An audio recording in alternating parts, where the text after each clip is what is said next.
पुणे जिल्ह्यात मध्यरात्री घाटमाथ्यावर जोरदार पाऊस सुरू झाला। खडकवासला धरण साखळीमध्ये पाणीसाठा वाढलाय।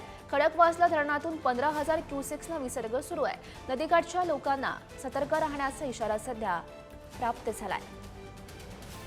पुणे जिल्ह्यात मध्यरात्री घाटमाथ्यावर हा जोरदार पाऊस बरसलेला होता। त्याची ही दृश्य आणि खडकवासला धरणातून सध्या 15,000 क्युसेक्सनं पाण्याचा विसर्ग सुरू असल्याची माहिती मिळते। हे दृश्य आपण बघू शकतो। पाण्याचा विसर्ग सध्या सुरू आहे। खडकवासला धरणातून जवळपास 15,000 क्युसेक्सनं हा विसर्ग सुरू असल्याचं बघायला मिळतंय। पुणे जिल्ह्यात ग्रामीण भागात आणि घाटमाथ्यांवर विशेषतः जोरदार पाऊस रात्रभर झाला आणि त्यानंतर त्याचा परिणाम म्हणून आपण पाहतोय की धरण क्षेत्रामध्ये पाणी पातळी जी आहे ती वाढलेली आहे।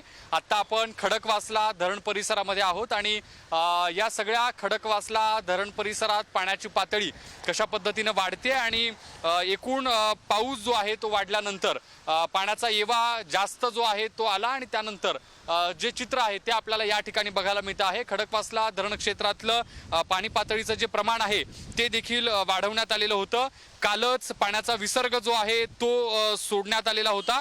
या मोसमातला पहिला विसर्ग कालपासून सोडण्यात आलेला आहे आणि काल सुरुवातीला दुपारी साधारणपणे 5 दारे जी आहेत ती धरणाची उघडण्यात आलेली होती आणि त्यानंतर पाण्याचा विसर्ग देखील पाणी पातळीत वाढ झाल्यामुळे सुरू करण्यात आल्याचं आपण पाहिलं आणि आत्ताही जर आपण बघितलं तर रिमझिम पाऊस या ठिकाणी पडतो आहे आणि सगळ्यात महत्त्वाचं म्हणजे रात्रभर जो मोठ्या स्वरूपाचा पाऊस या सगळ्या घाटमाथ्याच्या परिसरात झाला त्याचा परिणाम म्हणून खडकवासला धरण परिसरातलं जे पाणी पातळीचं प्रमाण आहे ते आपल्याला या ठिकाणी वाढताना बघायला मिळतंय। अर्थात या सगळ्या धरण परिसरात अशाच पद्धतीनं पाण्याचा जो आहे तो विसर्ग देखील एकीकडे केला जातोय, मात्र दुसरीकडे जो पाऊस होतोय त्यामुळे धरण पातळीमध्ये देखील वाढ होताना बघायला मिळते। व्हिडिओ जर्नलिस्ट निखिल करंदीकर समित ज्ञानेश्वर चौतमल, पुढारी न्यूज, खडकवासला, पुणे।